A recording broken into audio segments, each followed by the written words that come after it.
તિરુવનંતપુરમમાં અત્તુકલ પોંગલાની ઉજવણીમાં લાખો મહિલાઓની ઉપસ્થિતિ જોવા મળી. કેરળની રાજધાની તિરુવનંતપુરમમાં આજે અત્તુકલ પોંગલા તહેવાર ઉત્સાહપૂર્વક ઉજવાઈ રહ્યો છે. આ તહેવાર વિશ્વમાં મહિલાઓની સૌથી મોટી સભાઓમાંની એક માનવામાં આવે છે, જ્યાં લાખો મહિલાઓ અત્તુકલ ભગવતી મંદિર ખાતે દેવીની આરાધના માટે ભેગી થાય છે.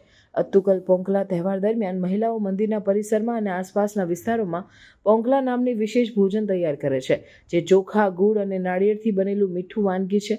આ ભોજનને દેવી અત્તુકલ અમ્માને અર્પણ કરવામાં આવે છે, જે તેમના જીવનમાં શાંતિ, સમૃદ્ધિ અને સુખ લાવે તેવી માન્યતા છે.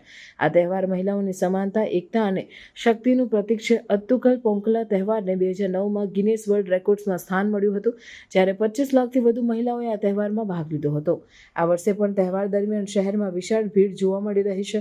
સ્થાનિક પ્રશાસન અને પોલીસ વિભાગે સુરક્ષા અને વ્યવસ્થા જાળવવા માટે વિશેષ વ્યવસ્થાઓ કરી છે, જેથી તહેવાર શાંતિપૂર્ણ અને સુવ્યવસ્થિત રીતે ઉજવાઈ શકે.